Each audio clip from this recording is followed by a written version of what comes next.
होती है, लाइक हमारे पास आरसीटीज है, हमारे पास कोहॉर्ट स्टडीज हैं, या फिर हमारे पास क्रॉस सेक्शन स्टडीज हैं। उनको कंडक्ट करने से पहले हम स्टडीज परफॉर्म करते होते हैं, कंडक्ट करते होते हैं, जिनको हम पायलट स्टडीज कहते हैं। Next slide, slide please.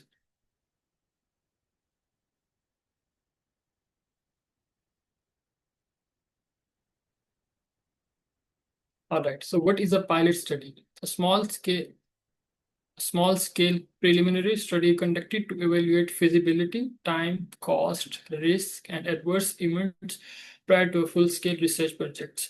तो जैसे मैंने आपको बताया कि किसी भी फुल स्केल स्टडी को कंडक्ट करने से पहले हम उस एक प्रीलिमिनरी स्टडी कंडक्ट करते हैं, जिसमें हम देखते हैं कि हम जो स्टडी करने जा रहे हैं उसकी फिजिबिलिटी क्या है, टाइम कितना लग सकता है उस पे कॉस्ट कितनी आ सकती है, उसके रिस्क क्या हो सकते हैं, एडवर्स इवेंट्स जो एडवर्स पॉसिबल इवेंट्स हमारे पास आ सकते हैं वो क्या हो सकते हैं हमारी उस फुल रिसर्च से पहले। तो इसकी बेस पे हम ये इवेल्युएट करते हैं कि हमारे पास अब इतनी कोई हमारे पास हम कॉस्ट लग सकती है, इतना इसमें रिस्क है, इसमें एडवर्स इवेंट ये आ सकते हैं। Next slide please. So, इसके key purpose, as I already told you, to assess the feasibility of the study, to refine methodology। हम इसमें methodology को टेस्ट कर लेते हैं। अगर हमारी methodology अच्छी है, अगर if we have a good methodology, तो फिर हम उसी methodology को लेके चलते हैं। अगर हमारी methodology में कोई flaws हैं, कोई शॉर्ट कमिंग्स हैं, तो हम उनको रिफाइन कर लेते हैं, ताकि हमारी जो फुल स्केल स्टडी होने जा रही है, जो हमारी फुल स्केल आरसीटी या फिर हमारे पास एक cross sectional study, cohort study होने जा रही है, उसकी मेथोडोलॉजी को हम अच्छे तरीके से परफॉर्म कर सके, कि हमारी फुल स्टेट स्केल जो स्टडी है उसमें हमारे पास फ्लॉज और उसमें शॉर्ट कमिंग जो है वो मिनिमम हो। To identify the logistical challenges, हमारे पास कोई लॉजिस्टिकल चैलेंजेस हो सकती हैं, और and to estimate the parameter for sample size. हम इसमें इससे ये भी कंक्लूड कर सकते हैं कि हमारे पास जो सैम्पल साइज हमने निकाला है वो हमारे पास फिजिबल है कि नहीं। Next slide please. So importance in medical research. अब हम ये देखेंगे कि पायलट स्टडीज कंडक्ट की जो जाती है, इसकी इंपॉर्टेंस क्या है। एक तो वही कि if we have to ensure the study design is practical. हमने जो डिजाइन बनाया है, हमारे पास जो प्रपोजल के अंदर स्टडी का डिजाइन है, जो हमारे पास मेथोडोलॉजी है, वो हमारे पास फिजिबल है कि नहीं। It help prevent source resources wastage. तो इसमें हम कॉस्ट हमें ऑलरेडी पता होती है, हमें लॉजिस्टिक्स ऑलरेडी पता होते हैं कि हमारे पास कितने रिसोर्सेज यूज हो सकते हैं, तो हमारे पास रिसोर्सेज की जो वेस्टेज है वो मिनिमम होगी। टू आइडेंटिफाई द एथिकल और सेफ्टी कंसर्न्स, हमारे पास अगर कोई एथिकल कंसर्न्स है, हमारे पास कोई सेफ्टी कंसर्न्स है उस स्टडी को लेके, तो वो हमारे पास पायलट स्टडी में टेस्ट हो जाते हैं। जब हम फुल स्केल स्टडी करते हैं तो उसमें जो एथिकल या सेफ्टी कंसर्न्स होते हैं वो एट मिनिमम होते हैं। Next please.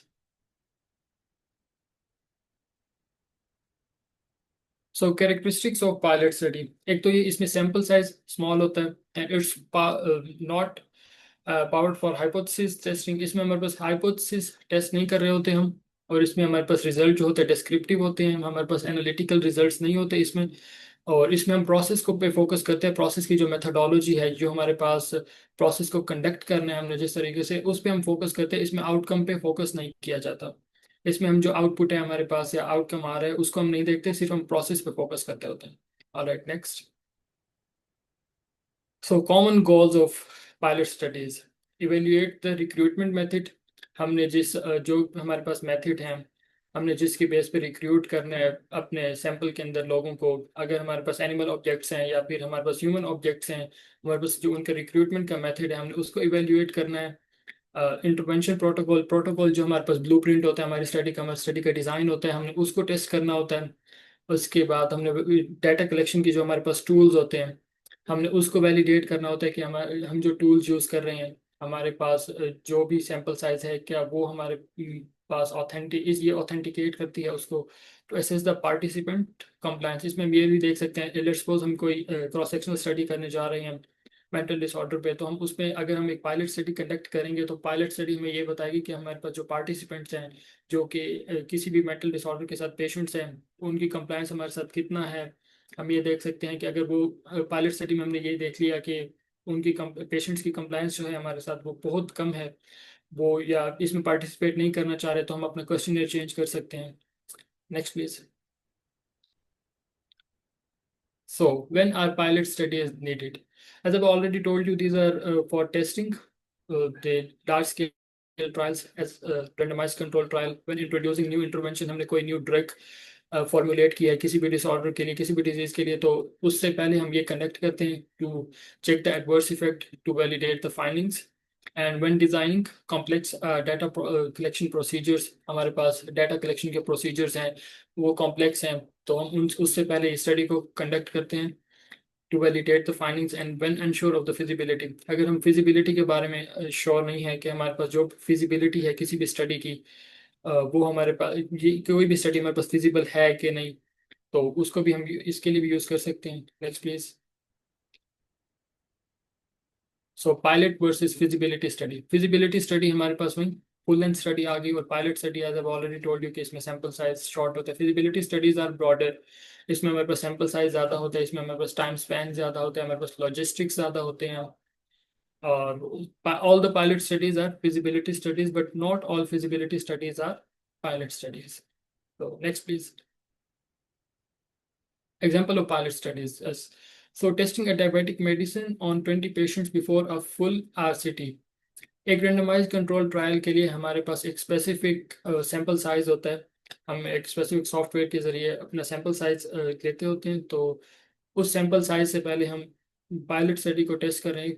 For example 20 patients के ऊपर हमने उनको डायबिटिक मेडिसिन दी कोई, और हम चेक करते हैं कि उसके बेस्ट पॉसिबल एडवर्स इफेक्ट क्या हैं, और उसको हम उनके जो टाइम ड्यूरेशन है, हम टाइम ड्यूरेशन को भी टेस्ट कर रहे होते हैं कि कितने टाइम ड्यूरेशन में इसकी एफिकेसी हमें हमारे पास प्रूव हो रही है। To evaluating a mobile app for patient follow up and trial run for new surgical technique in hospital. किसी भी हॉस्पिटल पे हमारे पास एक न्यू सर्जिकल टेक्निक है, हम उसको टेस्ट करने के लिए, उसको वैलिडेट करने के लिए एक पायलट स्टडी कंडक्ट करेंगे। हम उन 5 पेशेंट्स को या 10 पेशेंट्स को इंक्लूड करके उस स्टडी के अंदर हम उनके ऊपर टेस्ट करेंगे अपनी study, and after that we will move toward large scale studies. Next please. So types of studies where pilots are conducted. As I've already told you कि pilot study सिर्फ ओरिजिनल स्टडीज को हमने कल discuss किया था, original studies और review studies. Original studies के लिए हम पायलट स्टडीज कंडक्ट करते होते हैं, रिव्यू स्टडीज के लिए हमें पायलट स्टडीज कंडक्ट करने की जरूरत नहीं होती। ओरिजिनल स्टडीज में फिर हमारे पास experimental studies and observation studies हैं, randomise control trials, cohort studies, case control studies, cross sectional surveys, इन सब के लिए हम पायलट स्टडीज कंडक्ट करते होते हैं। अब आरसीटी में आप ये देखें कि हमने वही चेक करना होगा to validate the findings, and cross sectional studies में हमने ये देखना होगा कि पेशेंट की कंप्लायंस कितना है, हमारे पास जो स्टडी हम करने जा रहे हैं उसका एथिकल कंसर्न्स तो नहीं है। Next please. So pilot studies in RCTs assess the blinding and randomization protocols and test the data collection and intervention delivery. As the name indicates, randomized control trials, इसमें हम रेंडमाइजेशन को देखते होते हैं कि हमने और जो हमारे पास रेंडमाइजेशन होती है, रेंडमाइजेशन से ये होता है कि हमारे पास बायसनेस के रिस्क कम से कम हो जाता है। हम अपने बायसनेस के रिस्क को कम करने के लिए ब्लाइंडिंग करते हैं, रेंडमाइजेशन करते हैं, इससे हमारे प्रोटोकॉल टेस्ट होते हैं, and test the data collection and intervention. और जो हमने इंटरवेंशन दी है, इंटरवेंशन डिलीवरी, उसकी एफिकेसी कितनी आ रही है हमारे पास, हमने वो भी टेस्ट करनी होती है पायलट स्टडीज में। Next please. Pilot and observational studies. और ऑब्जर्वेशनल स्टडीज में as I already told you कि इसमें हम रिक्रूटमेंट को टेस्ट करते हैं और कंसेंट प्रोसीजर्स को टेस्ट करते हैं। क्वेश्चन जो हमने बनाया है, लेट्स सपोज हमने कोई ऑब्जर्वेशनल स्टडीज में हमने देखा कि हमारे पास क्रॉस सेक्शनल स्टडी है, उसके लिए हमने ऑब्जर्वेशनल स्टडी के लिए हमारे पास एक क्वेश्चनर है, क्रॉस सेक्शनल स्टडी के लिए हमारे पास एक क्वेश्चनर है, हमने उसको टेस्ट करना है, तो हम उसके लिए पायलट स्टडी कंडक्ट करवा सकते हैं कि हमारे पास जो क्वेश्चनर है वो वैलिड है कि नहीं। Next please. So pilot in qualitative research. Test interview guides and assess data saturation method. इसमें हमारे पास इंटरव्यू जो गाइड्स होती हैं उसको टेस्ट करते हैं। क्वालिटेटिव रिसर्च में हम ये कर रहे होते हैं कि पेशेंट के साथ या फिर हमारे पास सब्जेक्ट के साथ, हमारे सैंपल के साथ 1-on-1 इंटरेक्शन करके हम इंटरव्यूज कंडक्ट कर रहे होते हैं, और वहाँ से हम ये देख सकते हैं कि हमारे पास जो इंटरव्यू गाइड है, जो हमारे पास क्वेश्चनर है, उसकी जो उसमें जो भी क्वेश्चन है उसकी जो एथिकल कंसिडरेशन कितनी है। Next please.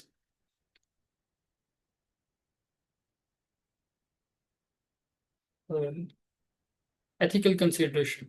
As I've already told you, so it must be pilot study must be approved by ethical committee. Participants should be informed that it's a pilot nature and consent processes are tested in this.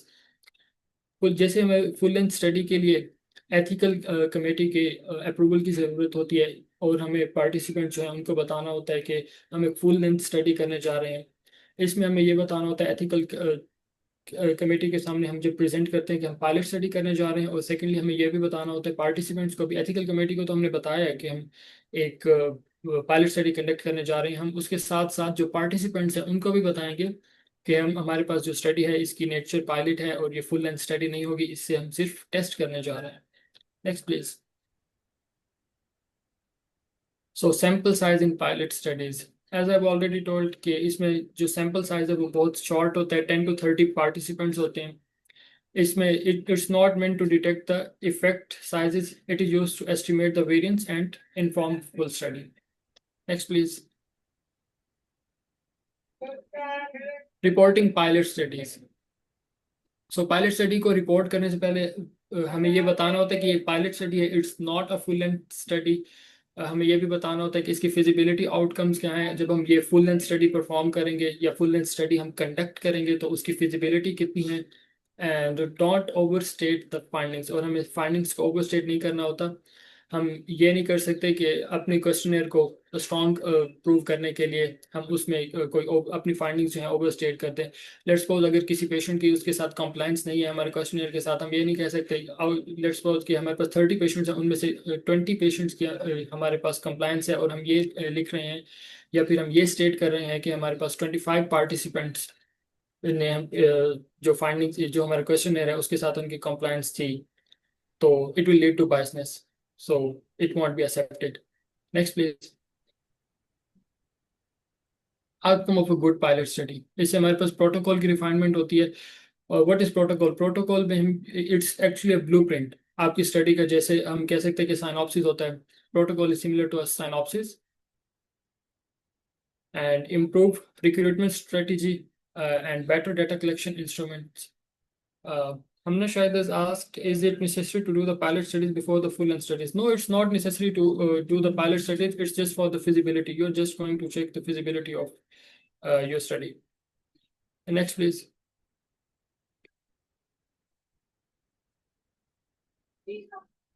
Okay, limitations of pilot studies. Small size limits the generalizability. As I've already told कि sample size small है तो हम इसे generalize नहीं कर सकते इन findings को। It cannot interfere efficacy and effectiveness. इसमें हमारे पास जो भी ड्रग की हमारे पास इफेक्टिवनेस है वो हमें completely, we do not know the complete effectiveness or efficacy of the drug, and it may not detect all the issues. Next please. All right. Do you have any question related to this pilot studies?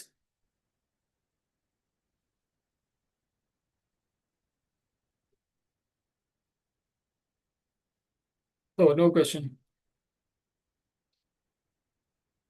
All right, इसके बाद हम अपने जो हमारा main topic था आज का, letter to editor, उसके इंट्रो, लेटर टू एडिटर की types, how to get letter to editors published, हम उनको डिस्कस करेंगे in the next few slides.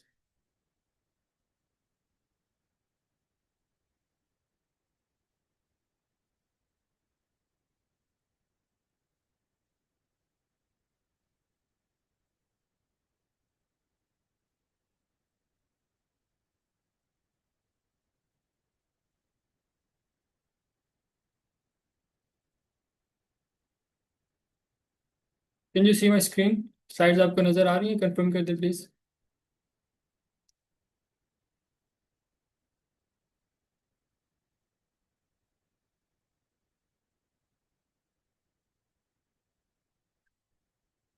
Okay, thank you ma'am. So we are going to start writing the letter to editor.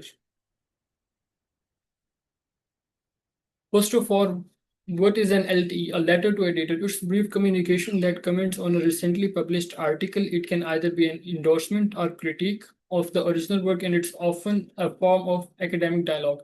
Letter to editor हमारे पास basically communication है जो कि हम recently publish, it's type of review article. हम एक किसी भी ओरिजिनल स्टडी है रिसेंटली पब्लिश, हम उसके ऊपर कोई अपना रिव्यू दे रहे होते हैं, हम उसके ऊपर कमेंट कर रहे होते हैं। और कमेंट दो टाइप के हो सकते हैं, या तो हम इंडोर्स कर रहे हैं किसी स्टडी को, या फिर हम उसके ऊपर कोई क्रिटिक लिख रहे हैं। क्रिटिक मीन्स हम उसकी कोई शॉर्ट कमिंग्स हैं उसको हाईलाइट कर रहे हैं, और जो हमारे पास इंडोर्समेंट है हम उसकी किसी भी स्टडी की जो फाइंडिंग्स हैं हम उनको इंडोर्स कर रहे हैं। So next,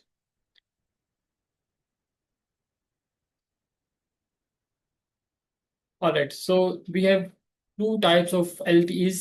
One is a critique and the next one is endorsement. Critic में हम क्या कर रहे होते हैं कि किसी भी स्टडी के हमारे पास फ्लॉज हैं, गैप्स हैं या लिमिटेशंस हैं ऑलरेडी पब्लिश स्टडी के, हम उनको हाईलाइट कर रहे होते हैं। और इंडोर्समेंट में हम to support the finding of original article with additional evidence. Endorsement में हम क्या कर रहे होते हैं कि कोई भी ओरिजिनली पब्लिश स्टडी है, कोई भी ओरिजिनल आर्टिकल है जो पब्लिश हुआ है, उसकी फाइंडिंग जो है उसको हम वैलिडेट कर रहे होते हैं एडिशनल फाइंडिंग के साथ, एडिशनल एविडेंसेस के साथ। लेट्स सपोज हम ये कहते हैं कि अगर किसी एक स्टडी ने कहा है कि हमारे पास मिल्क की consumption metabolic associated steatotic liver disease है, उसमें मिल्क की कंजप्शन जो है उस डिजीज की प्रेवलेंस को, उस डिजीज के चांसेस को कम कर रही है, तो हम और स्टडीज देखते हैं, उस पर हम और लिटरेचर सर्च करते हैं कि क्या किसी कोई और स्टडी हो चुकी है इस सेम टॉपिक पे, क्या कोई और स्टडी ये कह रही है कि मिल्क की कंजप्शन हमारे पास स्टेटोटिक लिवर डिजीज के चांसेस कम कर सकती है। तो हम उस स्टडी की बेस पे फिर अपने एक एलटीई लिखते हैं और उन जो फाइंडिंग्स है उस स्टडी के ओरिजिनल आर्टिकल की फाइंडिंग को उनको वैलिडेट करने होते हैं। So, what is the purpose of letter to editor? To contribute to significant dialogue, to highlight the errors, limitation, or provide alternate perspective. किसी भी स्टडी में हमारे पास एरर्स हैं, लिमिटेशन है, कोई फ्लॉज हैं, हम उनको हाईलाइट करते हैं एलटीई में जो क्रिटिक टाइप है। उससे क्या होता है कि नेक्स्ट जो भी स्टडी होगी उस सेम टॉपिक पे with same patient population with same intervention, कोई भी स्टडी होगी तो हमारा उस पर एक एलटी अगर पब्लिश है, हमने उसकी कोई फ्लॉज को हाईलाइट किया हुआ है, तो इससे क्या होगा कि जो कोई भी नेक्स्ट स्टडी होगी वो उन लिमिटेशंस को फॉलो करते हुए अपनी जो भी फाइंडिंग्स होगी उनको वो ब्रॉड कर सकेंगे। To spot the challenge, to spot और challenge the original studies conclusion as, जैसे आपको बताया मैंने कि इंडोर्समेंट है या क्रिटिक है, अगर इंडोर्समेंट है तो वो सपोर्ट कर रही है, अगर क्रिटिक है तो वो ओरिजिनल वर्क को चैलेंज कर रही है। To build the academic skill and professional engagement, the most important point of letter to editor। इससे एक तो ये है कि आपकी जो भी साइंटिफिक राइटिंग स्किल्स हैं, आपकी साइंटिफिक राइटिंग स्किल्स इंप्रूव होती हैं, आपकी प्रोफेशनल इंगेजमेंट होती है। You can easily get in touch with people who are working on RCTs, who are working on cohort studies, cohort perspective studies, retrospective studies। आपकी professional engagement बढ़ती है। If you have publish 2 3 4 letters, तो उससे एक तो आपको scientific writing आपकी skill improve हो गई, आप किसी भी दूसरी स्टडी के लिए, किसी भी आरसीटी के लिए, किसी भी मेटा के लिए आप साइंटिफिक राइटिंग कर सकते हैं। सेकेंडली आपके पास प्रोफेशनल इंगेजमेंट आ गई, आपने किसी भी प्रोफेसर के साथ आप इन कांटेक्ट आ सकते हैं, किसी भी एमडी के साथ आप इन कांटेक्ट आ सकते हैं और उनके साथ आप काम कर सकते हैं। So, what is the importance of LT? Easy to write. You can literally write letter to editor within hours. It improves your critical analysis and scientific writing skills. I've already described this and offer opportunities to engage with recent research. कोई भी recent research हुई है, आपने उसके ऊपर LT लिखा तो आपने उसके साथ engage कर लिया. It's a great opportunity and provide academic visibility and networking potential. Letter to editor में networking potential बहुत ज़्यादा है। आप किसी भी एज आई ऑलरेडी टोल्ड कि किसी भी एमडी के साथ इन कांटेक्ट आना चाहते हैं, आप letter to editor is easy way to get there. आप within you can write it within hours and for L, जैसे हमारे पास लार्ज स्केल स्टडीज हैं उसके लिए आपको बहुत ज़्यादा टाइम चाहिए होता है, बहुत ज़्यादा एफर्ट चाहिए होती है। आपको एलटी के लिए ऐसे नहीं करना पड़ता, you can literally write an letter to editor while sitting in your bed. So next we have steps of conducting letter to editor. हमें लेटर टू एडिटर के लिए जो हमारे पास स्टेप्स हैं, फर्स्ट ऑफ ऑल आपका जो पर्पस है वो क्लियर होना चाहिए। आपने ये देखना है, आपने क्रिटिक लिखनी है, आपने इंडोर्समेंट लिखनी है। अगर आपने क्रिटिक लिखनी है तो आपने उस पर मेथोडोलॉजिकल इश्यूज हैं उनको हाईलाइट करना है, आपने कोई मिस इंटरप्रिटेशन है, कोई बायसनेस आपने देखी है उस स्टडी में, आपने उसको हाईलाइट करना है। या फिर आपने उसकी इंडोर्समेंट लिखनी है, उसमें आपने जो भी उस स्टडी के यूनिक इंसाइट्स हैं आपने उनको हाईलाइट करना है। And LT must add value not just praise. Secondly हमारे पास आ जाता है अंडरस्टैंड द ओरिजिनल आर्टिकल। जो भी ओरिजिनल आर्टिकल है आपने उसकी नेचर को देखना है, whether it's RCT, whether it's observational studies, whether experimental studies, आपने उसको थॉरली रीड करना है, एनालाइज करना है। and avoid misrepresenting the original work. आपने मिसरिप्रेजेंट ओरिजिनल वर्ड को नहीं करना, जैसे उसको उन्होंने स्टेट किया as they have state their result, आपने सेम उनको फॉलो करना है। जो भी पैटर्न उस एलटी उस ओरिजिनल स्टडी में उन्होंने फॉलो किया हुआ है, एक ओरिजिनल ऑथर ने जिस ओरिजिनल स्टडी कंडक्ट की है, आपने सेम पैटर्न फॉलो करना है। So next we have follow the general requirements, most important. अब किसी भी जर्नल में कोई भी स्टडी पब्लिश हुई है तो इट्स नॉट नेसेसरी कि वो जर्नल उसके ऊपर कोई एलटी या क्रिटिक एक्सेप्ट कर लेगा। सो इसमें सबसे इंपॉर्टेंट स्टेप ये होता है हमें कि जर्नल की रिक्वायरमेंट्स हमें देखनी होती है कि journal whether journal is accepting LTEs endorsement correspondence or not. उसके बाद हमने ये देखना होता है कि उनकी जो एलटी के लिए गाइडलाइंस हैं वो क्या है। All right, submit with in the time frame. ठीक, जैसे मैंने बताया आपको कि जर्नल्स की एलटी के लिए स्पेसिफिक गाइडलाइंस होती हैं। You have to submit LT within the 4 to 6 week of original publication and late submissions are typically rejected.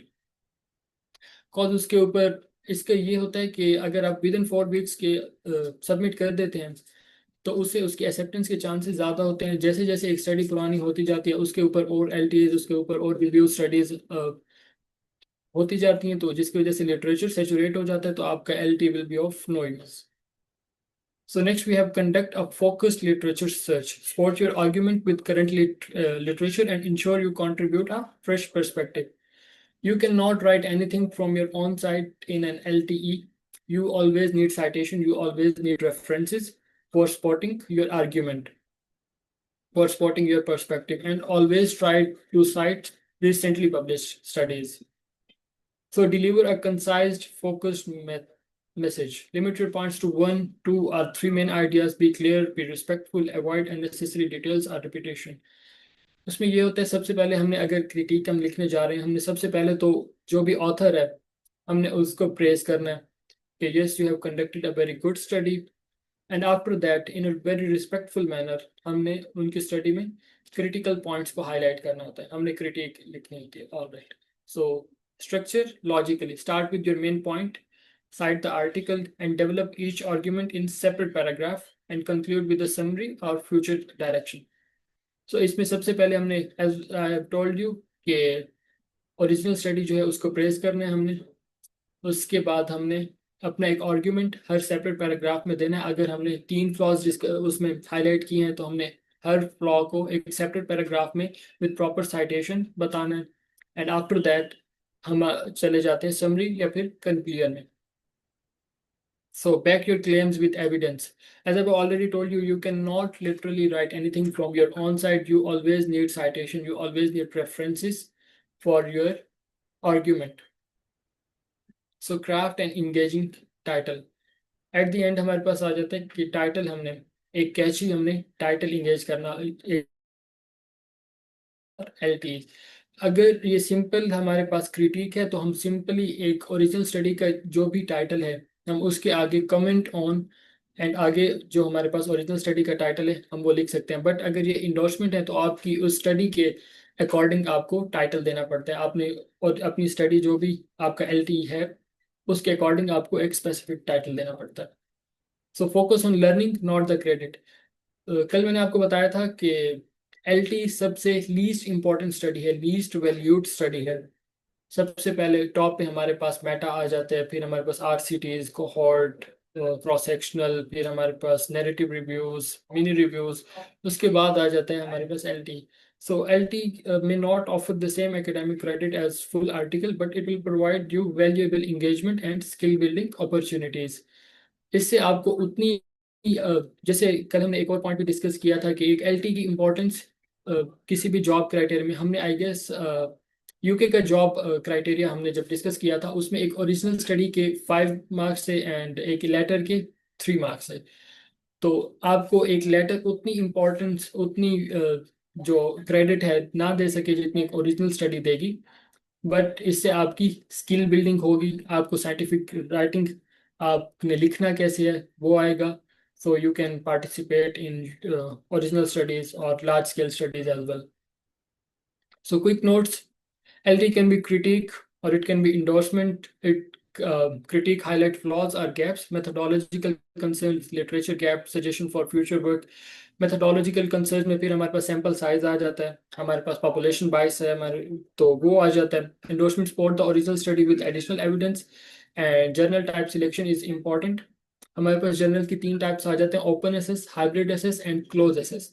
Open access में ये होता है कि you have to pay for your article. आपने अगर कोई एलटीई किसी ऐसे जर्नल में सबमिट किया जो कि ओपन एसेस है, तो वह आपको चार्जेस देने पड़ेंगे, और एक एलटी के लिए चार्जेस पे करना is not worth it. So usually हम प्रेफर करते होते हैं कि हाइब्रिड एसेस या क्लोज एसेस जर्नल को प्रेफर किया जाए एलटी के लिए। हाइब्रिड एसेस वो जर्नल होते हैं जिसमें आप ओपन एसेस में भी पब्लिश कर सकते हैं, आप क्लोज एसेस में भी पब्लिश कर सकते हैं। अब ओपन एसेस और क्लोज एसेस क्या होता है? ओपन एसेस वो होता है जिसमें एक सबमिटिंग ऑथर है, वो पे कर रहा होता है जर्नल को अपना आर्टिकल, अपना मैन्युस्क्रिप्ट पब्लिश कराने के लिए, जबकि क्लोज एसेस वो होता है जिसमें एक रीडर है, वो पे करता है और वो एक आर्टिकल को बाय करता है। So prefer close access to avoid publication fee. Next, practical workflow. First of all, select a journal and verify whether it accepts LTE or not. Then prefer the closed access journal to avoid fee, or hybrid access journal in which you have choice if you are going to publish it open access or closed access.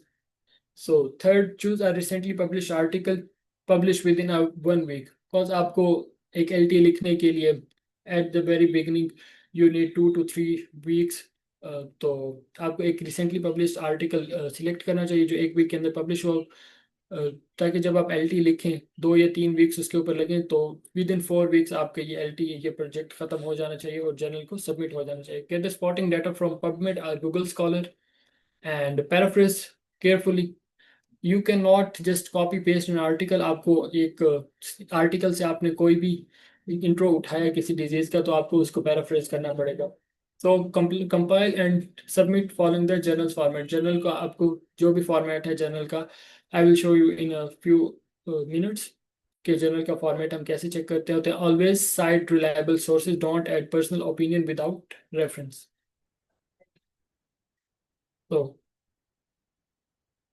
we will now discuss about the structure of LT। अगर किसी का अब तक कोई question है तो you people can ask।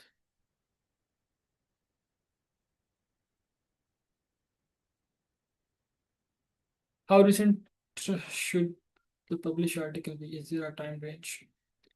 उमेर, इसमें कोई टाइम रेंज नहीं होती, बट ये है कि जितना आप एक रिसेंटली पब्लिश स्टडी को सिलेक्ट करेंगे तो उतना अच्छा है। कॉज आपको मैंने बताया कि जैसे एक आर्टिकल लिखने के लिए, एक एलटी लिखने के लिए 2 to 3 वीक्स स्टार्ट में लगते हैं, तो विद इन 4 वीक्स आपको सबमिट करना होता है। लाइक अगर आज कोई स्टडी पब्लिश हुई है, it's 4th of July today, तो आपको by the end of July उस आर्टिकल को सबमिट करना पड़ेगा।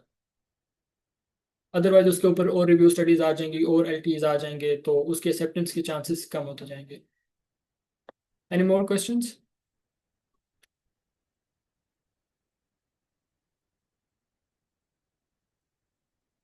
If L T got rejected what can be the possible reason? अगर ये क्रिटिक है तो आपने उसमें जो स्टडी को हाईलाइट किया होगा कोई भी उसके गैप्स होंगे, तो not cited by the proper और रिसेंट स्टडीज।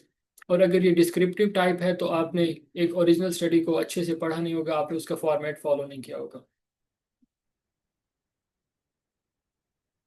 Your question?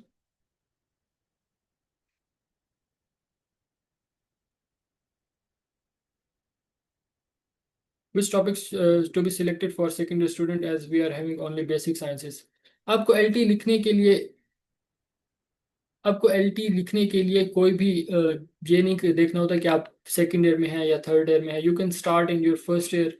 आपको खुद से तो कुछ नहीं लिखना, आपको अपने your arguments will always be spotted by references. आपको सिर्फ एलटी लिखना आना चाहिए। आप सेकेंड ईयर के स्टूडेंट